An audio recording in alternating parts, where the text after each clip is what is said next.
છેલ્લી સલામ. લેખક ગુણવંતરાય આચાર્ય. પ્રકરણ 7. ખૂન થયું, પણ કોનું? અને એમ શનિવારની સવાર પડી. મારી આંખ ઉઘડી ગઈ, પરંતુ ઊંઘ કરીને મેં આરામ કર્યો હોય એમ મને નહોતું લાગતું. કો ભારે અથાક ને અતૂટ ઉજાગરો કર્યો હોય એટલો થાક અંગમાં અભરે ભર્યો હતો. ખરેખર જે માણસને માથે ચિંતા નહીં હોય એ બહુ જ સુખી હશે, અને ખરેખર જે માણસે જિંદગીમાં ક્યારેય પરનારીને પ્રેમ નહીં કર્યો હોય એ જ સુખી થશે. સાચું પૂછો તો 3 વર્ષ પહેલાં હું કેટલો સુખી હોઈશ. અલબત્ત 3 વર્ષ પહેલાં મારી સી મનોદશા હશે એનો મને અત્યારે કશો ખ્યાલ નથી, પણ માણસને મોટું સુખ જ કલ્પનાનું છે ને. નહીંતર આ ધરતીની પીઠ ઉપર ઉત્તર ધ્રુવથી દક્ષિણ ધ્રુવ સુધી નર અને નારીના દેહના ઘડતર એક જ હોય છે ને. ગોરા ને કાળા, શ્યામા અને રત્ના, કુબ્જા અને રંભા, માટી એકની એક છે, મૂરત એકની એક છે, અને છતાં માણસો હજારો બીજી સ્ત્રીઓને મૂકીને માત્ર એક નારી પાછળ ખુવાર થાય એ કેવળ કલ્પનાને કારણે જ. નાનપણમાં મારા બાપ મને એક વાર્તા કહેતા કે છોકરા, મારી વાત તને અત્યારે સારી નહીં લાગે, બાપે દીકરાને ન કહેવી જોઈએ એવી લાગશે, પણ અત્યારથી તારા લખણ જોતા મોટા થતાં તારા ધંધા બધા જાકુબના થવાના છે એમ લાગે છે. માટે મારી આ વાત સાંભળી લે, અહીંયે કોતરી રાખ. મોટો થઈશ ત્યારે એનો ખરો મર્મ સમજાશે. દુનિયામાં કોઈ માણસ શિખામણ કે ઉપદેશથી શીખ્યો નથી, માત્ર ઠોકરો ખાઈને જ શીખે છે. એટલે તને પણ સત્ય સમજાશે તો ઠોકર ખાઈને જ. છતાં તારો રામ ઠેકાણે હોય તો જિંદગીની મોટામાં મોટી ખાડમાંથી મારી આ વાતનો સાર સમજીશ તો તરી જઈશ. હવે સાંભળ, બાપાએ કહ્યું. વાત એ છે, એક હતો ભાટ, માગી ભીખીને પણ સારું ગુજરાન કરે, એના યજમાનને ઘરાક બાંધેલા, વાર્તા પણ સારી રીતે કહે એટલે એના ઉપર ભાવ ઘણાને, શ્રદ્ધા પણ ઘણાને, માતાજીના છંદ પણ સારા ગાય એટલે સ્ત્રી વર્ગ પણ એને સાંભળવા માગે. જાતનો ભાટ એટલે સ્ત્રીઓ એની વાર્તામાં સાંભળવા બેસવામાં સંકોચ પણ ન કરે.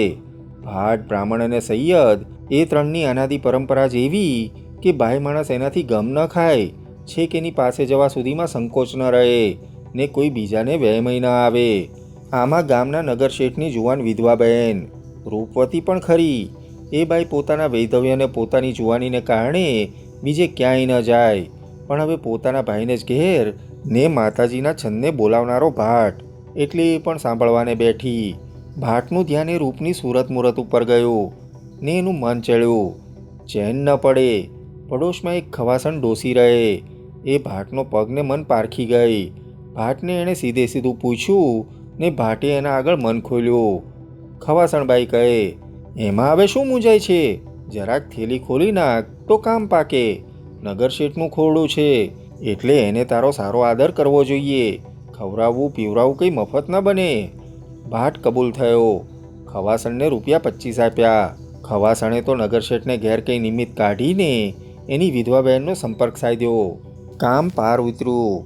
બસ પછી ભાટ દર વખતે ₹25 ખવાસણને આપે ને ખવાસણ પેલી બાઈને બોલાવી લાવે, ખાવા પીવાનું સારું સારું બનાવે, અત્તરને તેલ જાત જાતના વાપરે. પેલી વિધવાના મનને એમ કે આ કોઈ રાજવંશી છે. આમ કરતાં કરતાં ભાટના તો ઘરેણાં વેચાયા, ઘર વેચાયું અને ઘરના ઠામ પણ વેચાયા. ને પછી જ્યારે એની પાસે આપવાનું કંઈ ન રહ્યું એટલે ખવાસણે પેલી બાઈને બોલાવવાની બંધ કરી.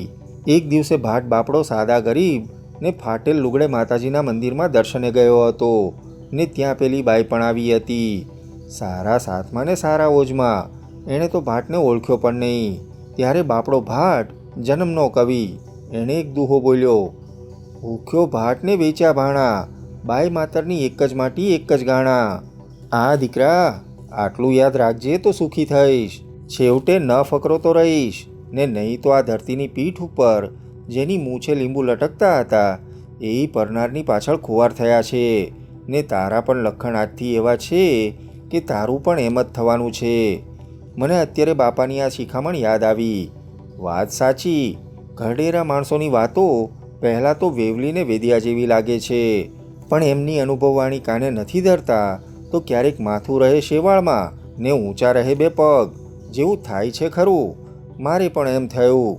35 વર્ષથી જે વાતથી હું ખાસ વેગળો ભાગતો એ જ વાત સામે આવીને ઊભી.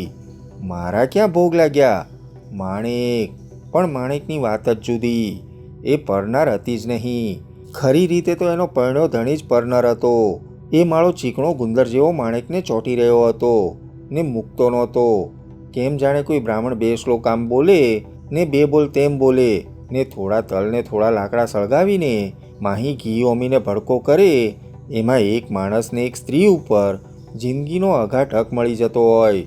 ગણોતપટ્ટો જેમ કોઈક માણસને કોઈ ખેતરની સુહાંગ માલિકી આપે, તેમ જ જાણે બ્રાહ્મણીયા શ્લોક એક બાઈના મન વચન કર્મ તન મન ધન ઉપર એક માણસને કાયમી પાટો આપે.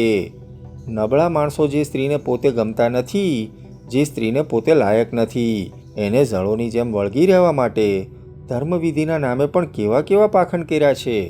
ત્યાં ફોન વાગ્યો. હલો, હું માવજી. હલો, હું માવજી. તમે કોણ? માણેકનો ફોન. વાત એમ હતી કે આ ગાંધીવાદી માણસ સવારના પહોરમાં ફરવા નીકળ્યો હતો, મરીન ડ્રાઈવની હવા ખાવાની વાતમાં ગાંધીવાદને કોઈ ન પહોંચે.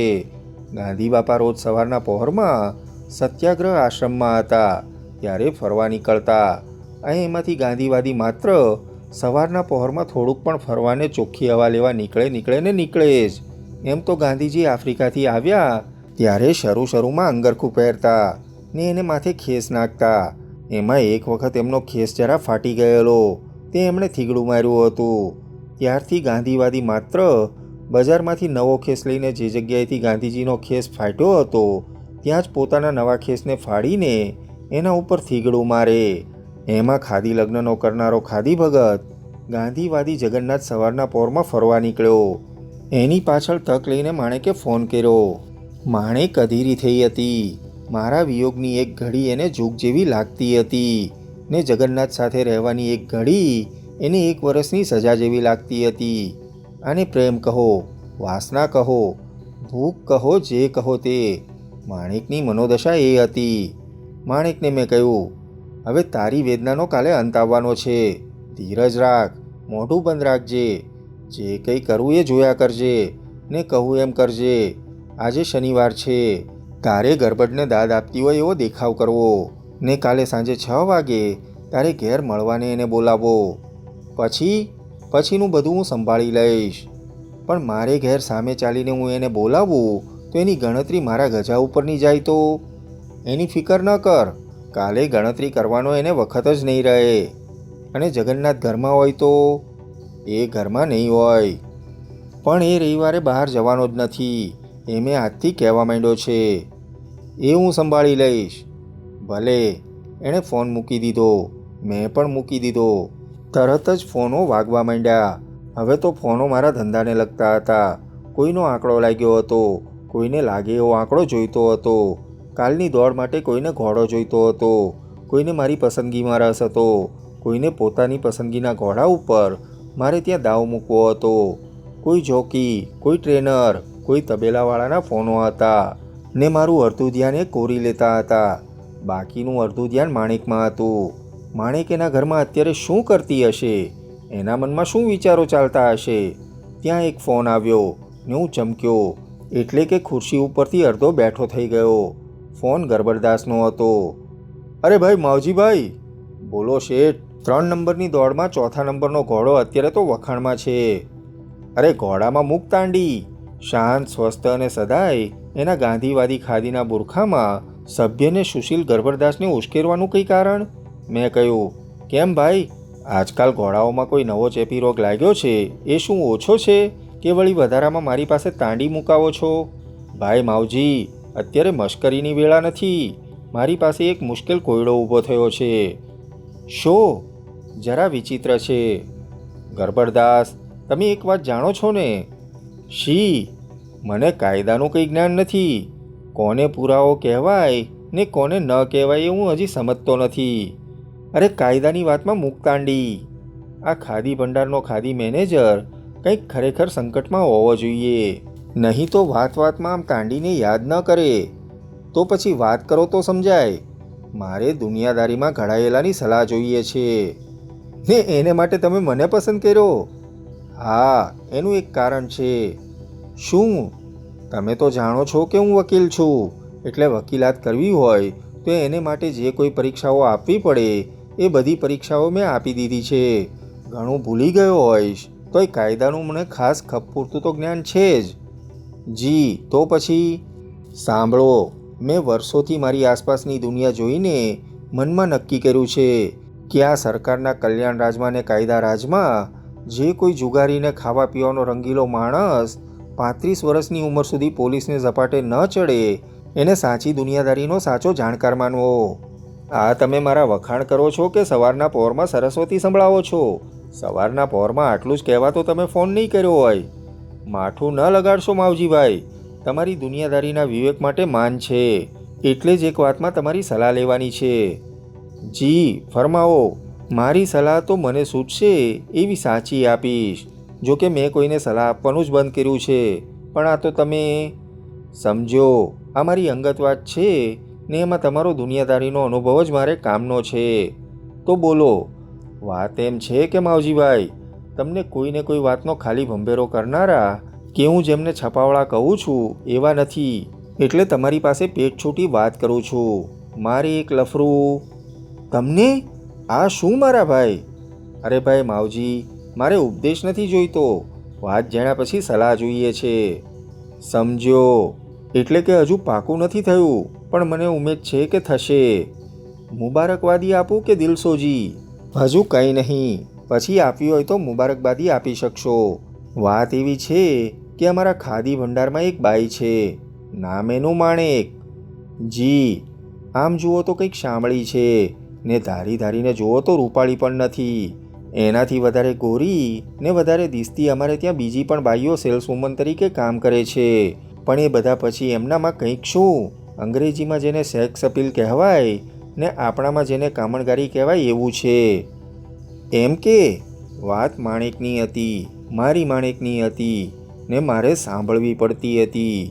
મનમાં તો થયું કે ફોન ઉપર 4 ગાળ દઈ દઉં, પણ પછી વિચાર આવ્યો કે માછલું સામેથી જ જો જાળમાં આવતું હોય તો